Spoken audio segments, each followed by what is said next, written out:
Hello students, welcome to Jayashree teaching class. এখন আমরা class 6-এ রায় Martin প্রশ্নবিচিত্রা 2026-এর ভূগোল থেকে মডেল কোশ্চেন পেপার 4 সলভ করে নেব। যেখানে একের একে কি বলেছে, মাধ্যাকর্ষণের শক্তি সবচেয়ে বেশি যে গ্রহে সেটি হলো এ, পৃথিবী। পৃথিবীর পরিধি প্রায় 40,000 কিমি। অপশন নাম্বার সি হয়ে যাবে সঠিক উত্তর। কক্ষপথ ও পৃথিবীর কেন্দ্র যে কাল্পনিক তলে অবস্থান করে তাকে বলে কক্ষতল। সৌরজগতের বৃহত্তম গ্রহাণু সেরেস। পৃথিবীর নিরক্ষীয় ব্যাস মেরু ব্যাসের তুলনায় 42 কিমি বেশি। ভারতের ক্ষুদ্রতম রাজ্য হলো গোয়া। শূন্যস্থান পূরণ করো। ড্যাশ ভারতের দীর্ঘতম হিমাবহ, এটা হবে সিয়াচেন। সূর্যের সবচেয়ে কাছের গ্রহ হচ্ছে বুধ। নিচের প্রশ্নটি অতি সংক্ষিপ্ত উত্তর দাও। অভিকর্ষটানের কথা প্রথমে কে বলেন? স্যার আইজ্যাক নিউটন কথা লিখতে পারো, স্যার কথা লিখতে পারো, স্যার আইজ্যাক নিউটন। মহাকাশে যাওয়ার পোশাকে কি বলে? Space sweet. এরপর বলেছে নিচের প্রশ্নগুলোর সংক্ষিপ্ত উত্তর দাও। উষা ও গোধূলি বলতে কি বোঝায়? আচ্ছা, এটা তোমাদের দেখাই। তোমার রয়েছে 103 পেজ গ্রামার সহায়িকা। উষাটা কি? সূর্যোদয়ের ঠিক আগে সূর্যালোক বায়ুমণ্ডলে ধূলিকণা দ্বারা প্রতিফলিত হয়ে পূর্ব আকাশে যে ক্ষীণ আলোর সৃষ্টি করে তাকে উষা বলে। গোধূলি সূর্যাস্তের ঠিক পরে সূর্যালোক বায়ুমণ্ডলে ধূলিকণা দ্বারা প্রতিফলিত হয়ে পশ্চিম আকাশে যে ক্ষীণ আলোর সৃষ্টি হয় তাকে গোধূলি বলে। গোধূলির স্থায়িত্বকাল নিরক্ষরেখা সবচেয়ে কম এবং মেরুতে সবচেয়ে বেশি হয়। দেখো এরপর কি বলেছে, পৃথিবীর আবর্তন থেমে গেলে কি ঘটবে? এটা 98 পেজে রয়েছে, দেখাচ্ছি আমার রয়েছে। পৃথিবী পশ্চিম থেকে পূর্ব দিকে আবর্তন করছে, তাই হঠাৎ পৃথিবীর আবর্তন গতি থেমে গেলে পৃথিবীর সবকিছুই পূর্ব দিকে ছিটকে বেরিয়ে যাবে। পর্যায়ক্রমে দিনরাত্রি হবে না।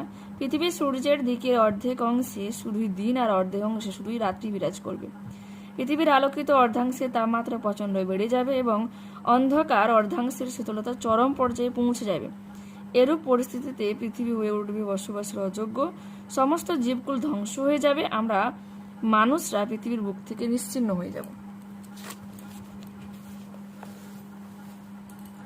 এরপর কি বলেছে, হিমালয় পার্বত্য অঞ্চলে মানুষের জনবসতি তুলনামূলকভাবে কম কেন? এটা তোমার 245 পেজে রয়েছে। আচ্ছা, হিমালয় আর এখানে যে পার্বত্য অঞ্চলে মানুষের বসবাস খুব কম কেন, একই প্রশ্নের আমি সহায়িকা থেকে দেখাবো বলেছিলাম, দেখে তোমরা লিখবে। টেক্সট বুকে তোমার রয়েছে, বাট পয়েন্ট আকারে ছিল না, এখানে পয়েন্ট আকারে রয়েছে। অনুন্নত যাতায়াত ব্যবস্থা। পার্বত্য অঞ্চলে কি লাগবে যে হিমালয় পার্বত্য অঞ্চল অসমতল এবড়ো খেবড়ো হওয়ায় সড়ক পথ রেলপথ সহজে তৈরি করা যায় না, তাই যায়নি, তাই যাতায়াত ব্যবস্থা ভালো না। কৃষিজমির অভাব। পার্বত্য অঞ্চলে বিশাল আয়তনের কৃষিজমি পাওয়া যায় না। আবার মাটি অনুর্বর, কাঁকরময় পাথুরে, ফলে চাষবাসও ভালো হবে না। শিল্পের অভাব। জমির অভাবে যাতায়াতের অসুবিধার কারণে এই হিমালয় পার্বত্য অঞ্চলে বৃহত্তর কোনো শিল্প গড়ে উঠতে পারেনি। প্রচণ্ড ঠান্ডা। পার্বত্য অঞ্চলে প্রচণ্ড ঠান্ডার জন্য বেঁচে থাকা খুবই কষ্টকর। এরপর কি বলেছে, গ্রহের 3টি বৈশিষ্ট্য উল্লেখ করে, যা তোমার সহায়িকাতে 12 পেজে রয়েছে, দেখাচ্ছি 12 পেজ এই যে রয়েছে, করে নিও। আলো ও তাপ। এখানে গ্রহদের নিজস্ব তাপ, আলো তাপ নেই, এরা নক্ষত্রের আলোয় আলোকিত ও উত্তপ্ত হয়। ঠিক আছে। আলোর প্রকৃতি। গ্রহদের আলো স্থির হয়, তারপরে তুমি দূরত্ব করতে পারো, গঠন, তারপরে আকৃতি রয়েছে, তারপরে এর পাশে তোমার রয়েছে কক্ষপথ, তারপরে রয়েছে তোমার প্রকার, তারপরে রয়েছে ক্ষেত্রমান ও ভর। এরপর কি বলেছে, উদাহরণ সহ পর্বতগ্রন্থির সংজ্ঞা দাও।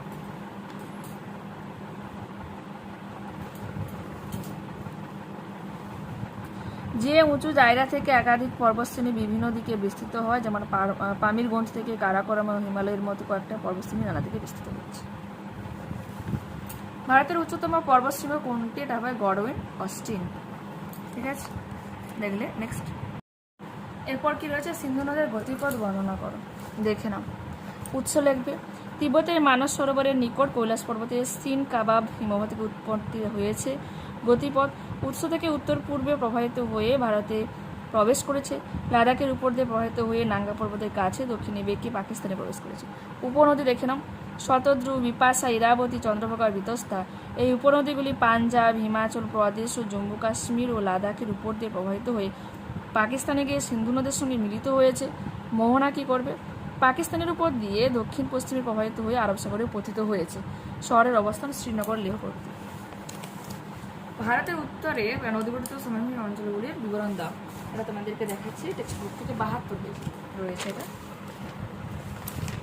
এই যে এই পোর্শনটা এখান থেকে এতখানি করে নিই। এই মডেল থেকে লাস্ট প্রশ্ন রয়েছে হিমাদ্রি ও শিবালেকের ভূপ্রকৃতির বিবরণ দাও। 240-তে রয়েছে, দেখাচ্ছি।